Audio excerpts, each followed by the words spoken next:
AV in your ears. That's Ambush Vid, giving you this audio visual down the most interesting street in the world. With my boy Steve, Fascination Street. You already know. Let's get it. When you whip in the Fascination Street, what do you... Hey Streetwalkers, this is a throwback episode with 7-time Emmy Award-winning actor Ed Asner. Ed appeared on the show twice, but his first appearance on the show was July 25th, 2018, and it was such a compelling and fun episode, I decided that it needed to be revisited. So enjoy this throwback episode, tell a friend, and thanks for listening.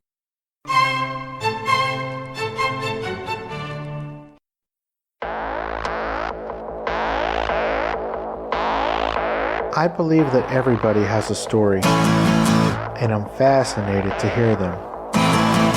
So come with me as we take a walk down Fascination Street. Welcome back, guys. This episode is my chat with Hollywood legend Ed Asner. Depending on your age, you know Ed Asner from The Mary Tyler Moore Show, Lou Grant, even the Pixar movie Up. In this episode, we talk about Mary Tyler Moore Show, Lou Grant, and Up, of course, but we also talk about his new book, The Grouchy Historian. An old-time lefty defends our Constitution against right-wing hypocrites and nutjobs. We talk about his touring one-man show, A Man And His Prostate, and he even tells us a really cool story about him, Gavin MacLeod, and Ted Knight. Enjoy, guys. This is Ed Asner. Yeah, talk to me, yeah.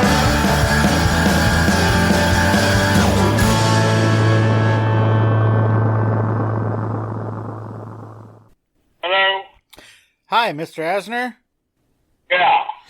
Hi, this is Steve Owens with Fascination Street Podcast. How you doing? I'm doing fine. How are you? I am doing well. Well, Mr. Asner, first I just want to thank you so much for taking this time. I'm a huge fan, have been for my entire life. So this means a lot to me. Thank you very much, sir. Thank you. Thank you. Now, first of all, can I call you Ed? Oh, absolutely. Or would you prefer I call you Yitzhak? That's my Hebrew name. Well, since I'm not Hebrew, I won't call you that. How's that?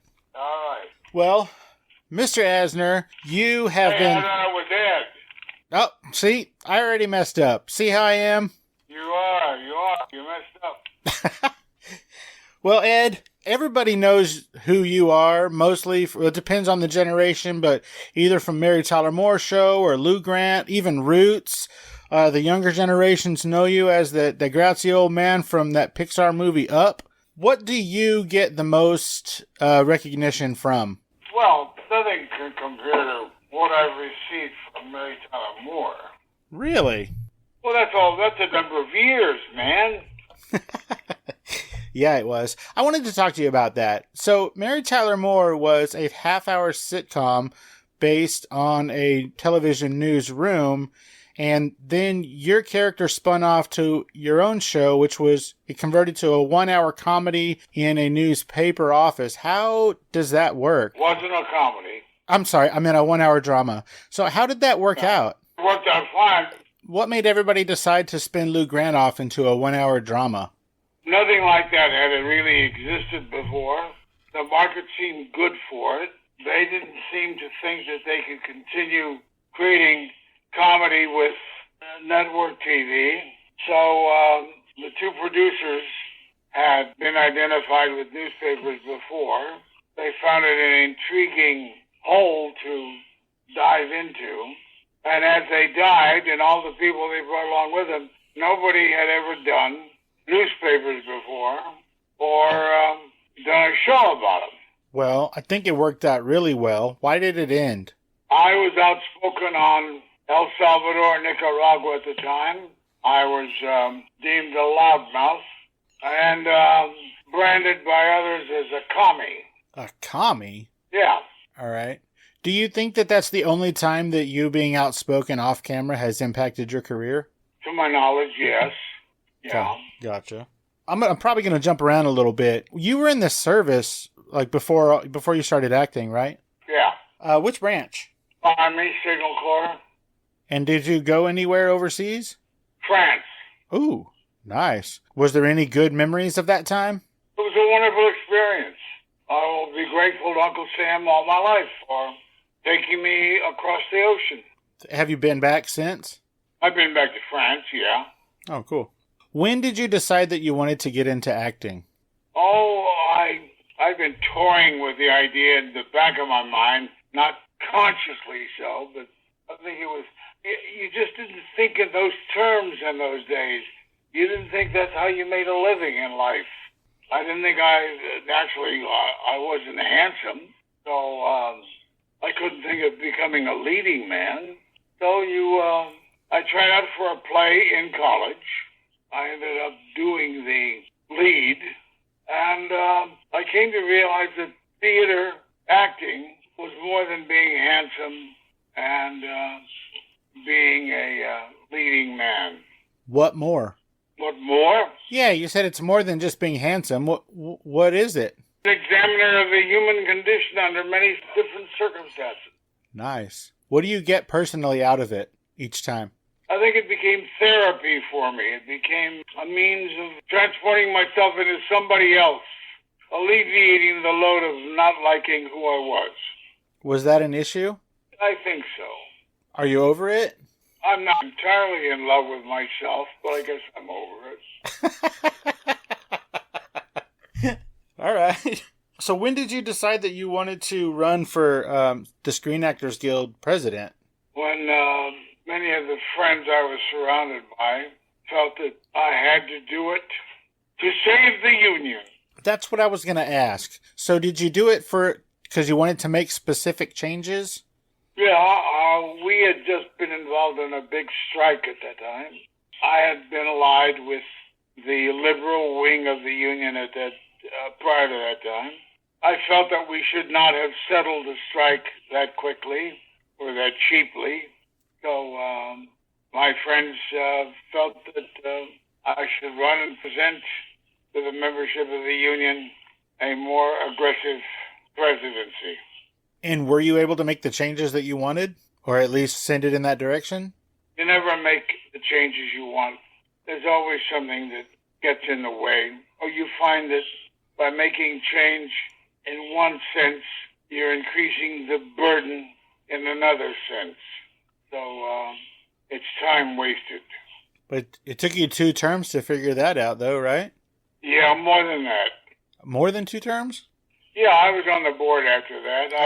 Gotcha. I've been on the opposition, so to speak, up until recently when I finally retired from the board, so that the battle still goes on. Do you think that SAG protected the actors more then or now? I don't think they do it now. Really? Not at all, huh? No. Wow. They've gotten too big. One of the main reasons I did not want to see the merger take place because they hadn't solved the problems of portability. Portability of pension, portability of health care. And they still haven't done it. Do you think they will in your lifetime? Probably not. Well, that's a little disheartening. Let's move on to something else. So you've been nominated for, I think it's over 20 Emmys, right? I guess so. And you won a couple. What do you mean a couple? You don't know how to count. Ooh. Well, how many? I won 7. Well, I heard it was 8. That's why because I heard somebody said it was 7 and then somebody else said it was 8. So. Yeah, well, I won a Canadian Emmy as well. So that makes it 8. Wow. Where do you keep them? Oh, strewn about the house. Nice. Does any one of them stand out as more important or special to you? Not really. Not really. The first one was a treasure, a surprise, a tremendous surprise. The second became the confirmation of the first. And it goes on like that. Now I haven't received any in a long time. So if I got one now, that would signify that you folks haven't forgotten me. I don't think anybody's likely to forget you at any time in the near future. Okay. So you were born in Kansas City? Yeah. And when is the last time you went back to Kansas City? For my brother's funeral, year before last. Well, that is super sad, and I apologize. I'm sorry. No, you don't have to apologize. So I was in Kansas City probably about 2 years ago, and there's this thing. I don't know if it was there when you were younger or if you've been back since it's been up, but I guess some farmers found in a field like a sunken riverboat that was full of, it was like a Walmart. It was full of everything that they would drop off to the local general stores up and down the river, but it sank full. And so they dug it up and turned it into like this museum, and it's called the Arabia, and it's right there in Kansas City on the border between Missouri and Kansas. And if you haven't been, you should really check it out because it is historical and amazing. It's my favorite thing about Kansas City. What year was it dated? The actual boat, like when did it go down? Yeah. Somewhere like in the 1840s, I think. And then the river moved and it ended up being like in the middle of a farmer's cornfield or something, and they dug it up. No kidding. Yeah, no kidding. I haven't heard a thing about it. Wow. When I was there, I spent about 3.5 hours just oohing and ahhing over every single thing. It was so amazing. It's like a Walmart sank, but a Walmart. They were able to tie out everything? Yeah. And there's everything from tools to, doorknobs and keys and knives, and there's beads and dishes and jewelry, just everything that you would find at the general stores, 150 years ago. Yeah. It's amazing. It sounds fascinating. It really is cool. Where is it? Is it on the Missouri side or the Kansas side? I think it's on the Missouri side, but I had never heard of it. But when I was there, I was asking some people what I should go do while my wife was at work that day. And that suggestion came up, and I'm sure glad it did. I've told everybody I could about it. It's amazing. What was your wife working on? My wife builds psychiatric hospitals around the country, and she was building one there. Mm-hmm. And while she was, she was there to finalize some things, and while she was doing that, I went to the Arabia. Well, that's a noble calling she's got. Well, she's really sweet, and she's been doing it for about 25 years, so she's really good at it. Well, and it's a good thing that you have somebody who is versed in psychiatry. It's a good thing sometimes, but when she gets all psychiatry on me, I want to get all mad and say, knock it off. Well, that's too goddamn bad, isn't it? It is. It's hard to win a fight around here. Good. Nice to know that there are controls in your life, that there are limits. Well, how dare you? Yeah. I'm not married right now, and I sure could use some limits myself. Oh, really? No. So if your wife wants to change affiliations... I'll ask her. I'm in the market. I will let her know. All right. She did want me to let you know that she had a crush on you back in the Mary Tyler Moore days. Well, tell her she has good taste. Oh, I will tell her that. Mm-hmm. So, I think that you have an Ed Asner Foundation. Is that right? Well, we're starting one, yes. My son and his wife are creating the Ed Asner. I don't know what the exact name of it is. It's trying to create counseling and coaching and tutorship, primarily for children, but it's the center for achieving flowering. Is it for a particular... Well, autism is certainly one of the things to be considered, but, any social burden would hopefully be handled there, be it ADD or be it Downs, whatever. What inspired this? My son and his daughter. My son has been vice president with Autism Speaks and just recently left the Autism Society. So he's been planning this for a couple of years now. Gotcha. Well, I will before I put this up, I'll make sure and get that website where people can go to donate and to see what they can do to help. Yeah, that would be a big help and would be certainly most welcome. So, you were in a couple of movies with Elvis Presley, if I'm not mistaken. Is that right? Yep. Did you have any scenes with him? Well, sure. Not in Kid Galahad to speak of, but in Change of Habit I did. And what was your impression of him? Because by then you had been acting probably for longer than him, I would assume. Oh yeah. So What did you think about his acting chops?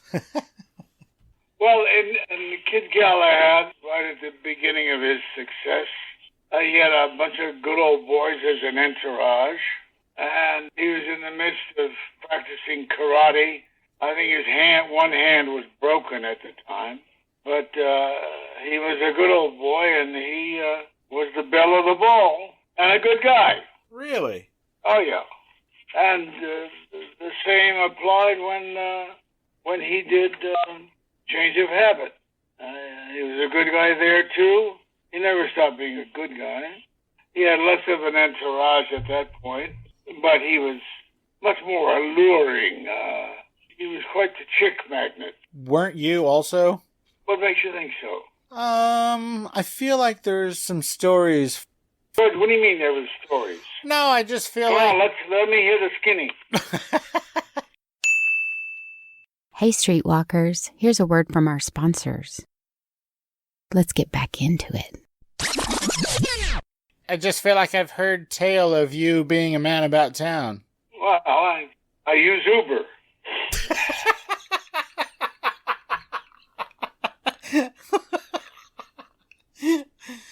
I don't know. I just got. Why, are you a Lyft man? No, I am not. Well, when I'm in LA, I use Uber. It's way easier than trying to drive in that town. Good Lord. God, it's horrible. Yes. It's really become horrible. It is terrible. Yes. Tell me about Ted Knight. You guys worked on screen. Did y'all have a relationship off screen? Were y'all friends?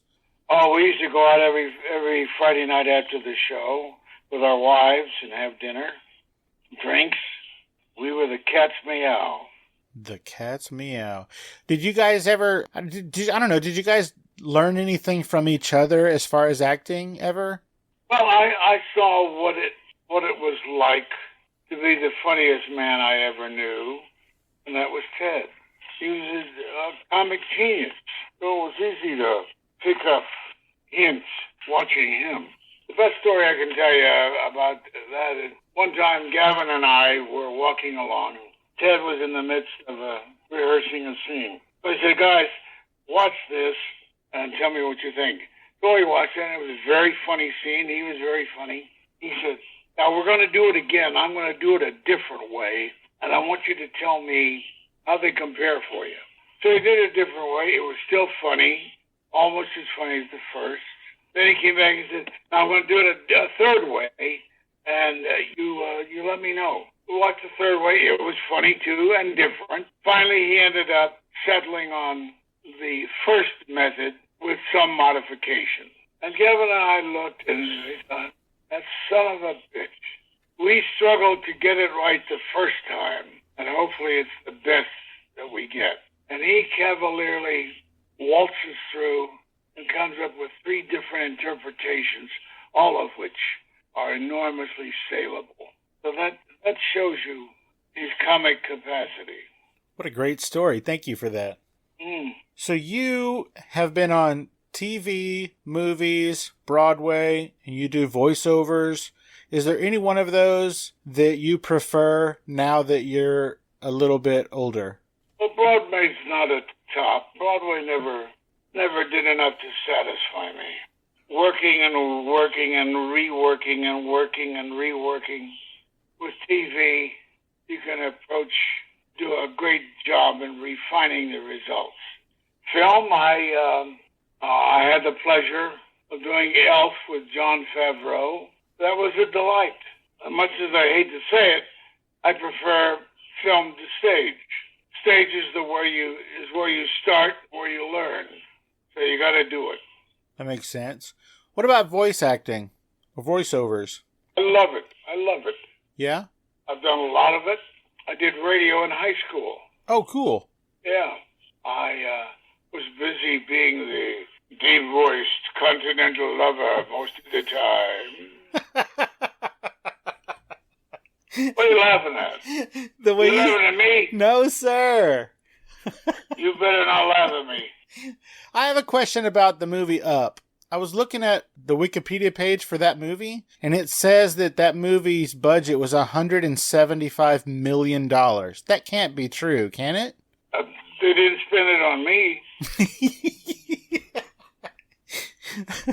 Do you think it was mostly advertising? I don't know where that money went. Well, maybe it was. I don't know. I have no idea. We didn't see it there. According to that same article, it made $735 million worldwide. Did you see any of that money?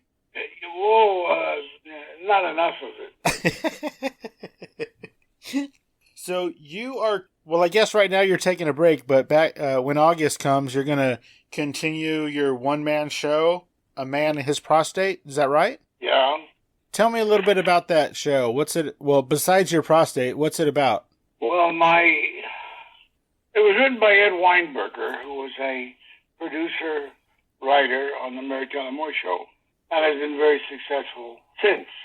It's a wonderful show. It's a wonderful show which talks about the fact that every 16 minutes a man dies of cancer, prostate cancer in this country, and at the same time giving you that information, alerting you to that information.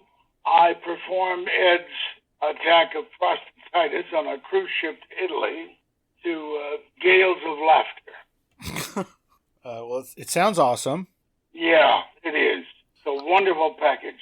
I would encourage everybody listening to go to amanandhisprostate.com and see where it's showing, where it's touring. It will be picking back up in August in New York, Connecticut, and Rhode Island. I'm sure it might be other places, so check that website to find out.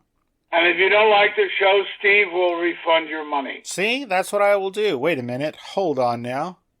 What is it? What's wrong? I don't want to do that. I don't want to replace anybody's money. Why don't you just tell them that it's going to be a good show and they will enjoy it? As I said, if you're not happy with the show, Steve will refund your money. Thanks, Ed. Mm-hmm. All right, so anything I can do for you, my friend, and widen your audience, widen your appeal, I'll do it. Hey, guess what, Ed? I'm going to tell everybody that you said we're friends. I have it on recording. You said we're friends. I'll deny it when they ask me, but go ahead. Oh, man. Okay, so your people sent me your book. Your book is called The Grouchy Historian, an old-time lefty defends our Constitution against right-wing hypocrites and nutjobs. Now, this book was Where are you based? I'm in San Antonio, Texas. I've been there. Why? Oh, basic training? Hey, don't get uppity with me, pal.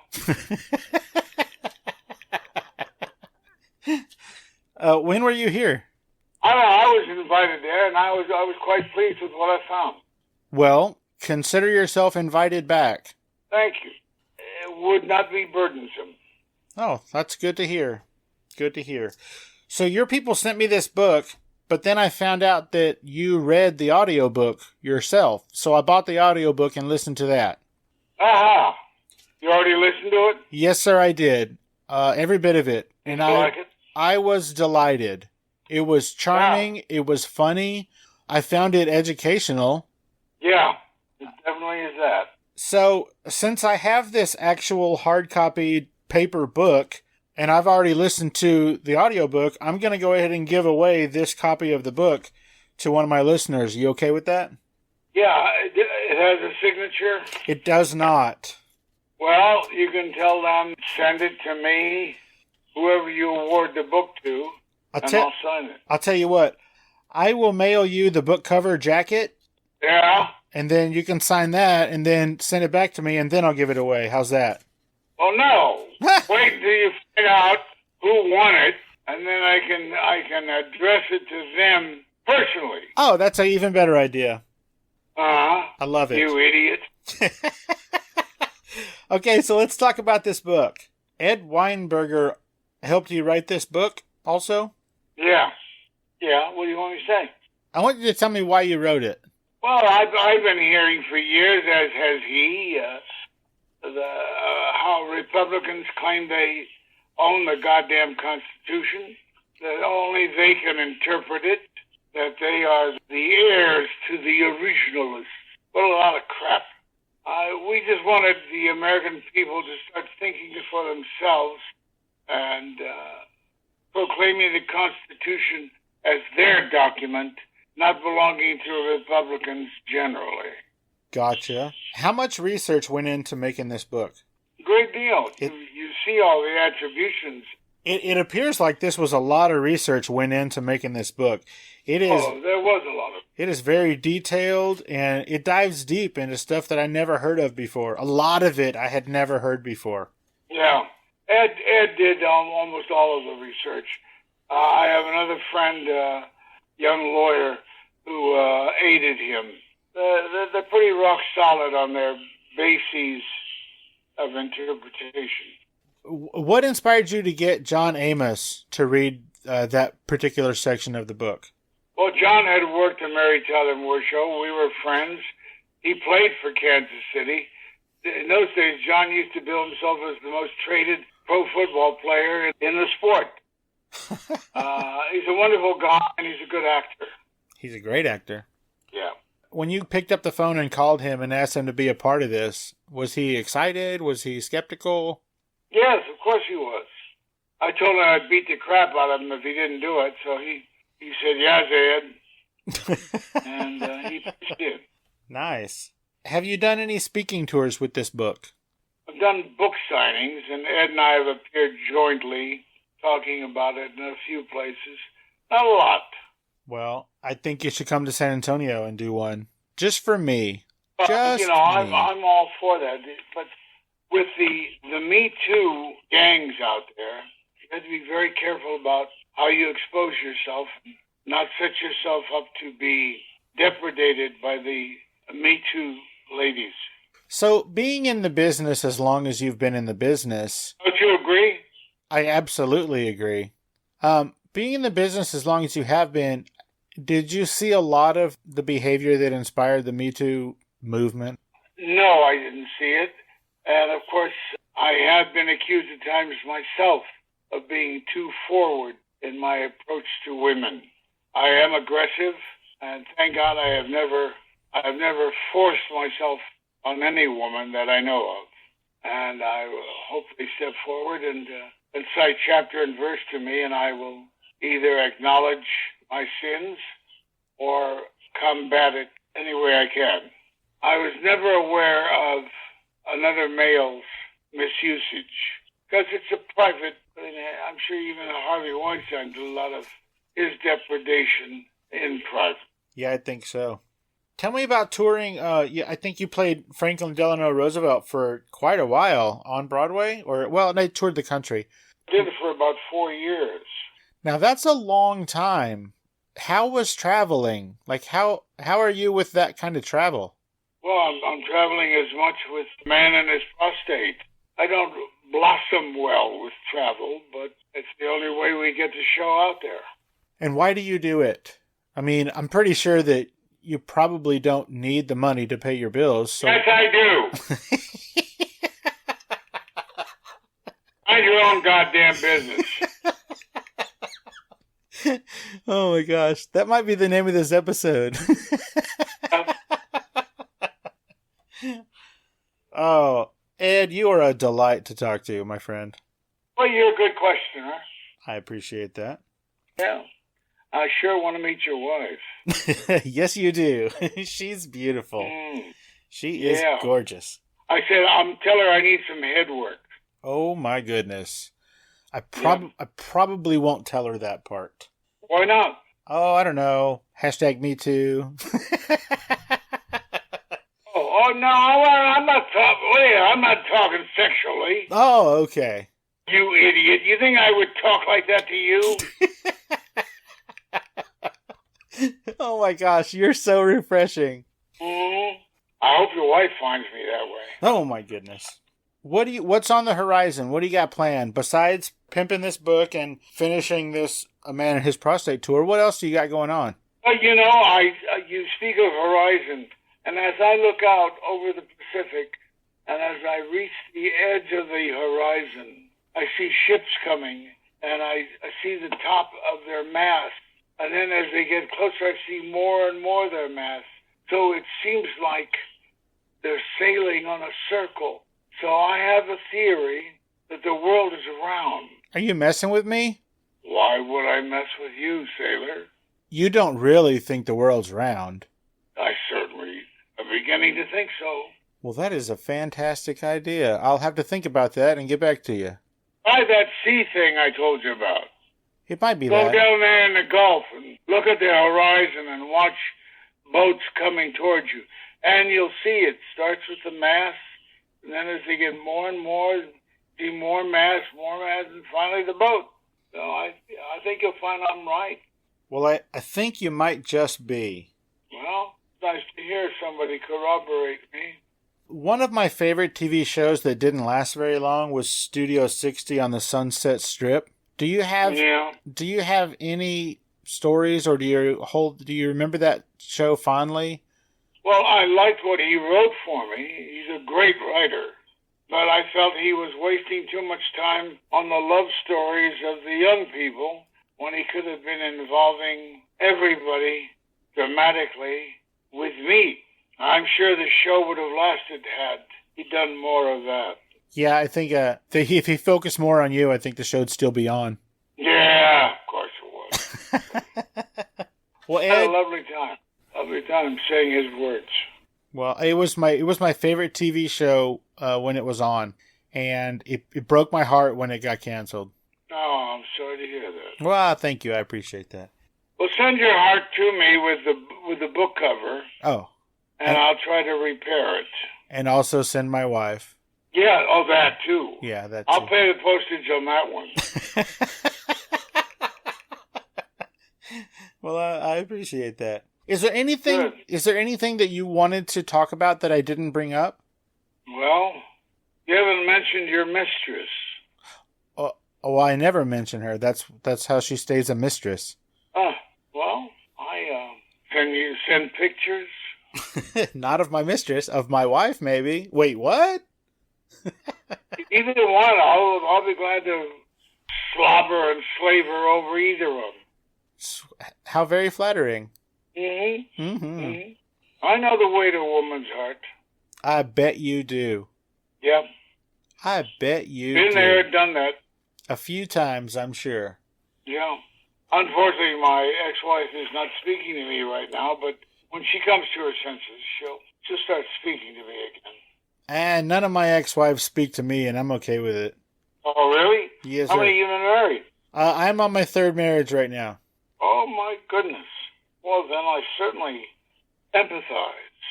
And I empathize with you, sir. Oh, good. And I know that you identify with the problems I speak of and recognize them, and we're birds of a feather. We are. That is the truth. Mm-hmm. Ed Asner, I want to... Yeah? I want to thank you so much for your time. I know that it's a holiday. No. The gratitude's all mine. Absolutely not. You made time for me. I really appreciate it. I want to let you get back to the rest of your day. Thank you. What's left of it? What is left of it, indeed. I will, when this show comes out, I will put a link to your book and the link to a Man And His Prostate.com in the show notes so that people can go there and buy both of those things. Go see the show and buy the book. The book is phenomenal. Okay. You guys did a really good job on that book, Ed. You should be proud. I am. I really am. And it's an important book. It is important. Like I said, it opened my eyes up to a lot of things I was unaware of. That's great. That's really great. All right. Kiss your wife. I will kiss her from me, not from you, you scoundrel.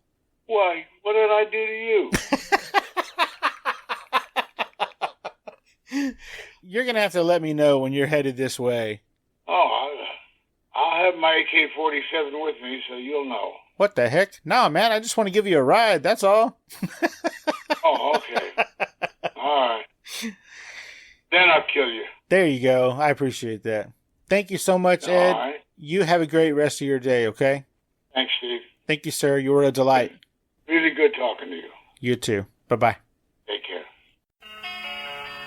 Opening music is the song Magnolia from the 2014 album Intransigence, used with permission from Douglas Miles Clark. Closing music is Apollo from the 2001 album Into the Known by the band Sapphire. Thanks for hanging out with us and getting to know a little bit about our guest.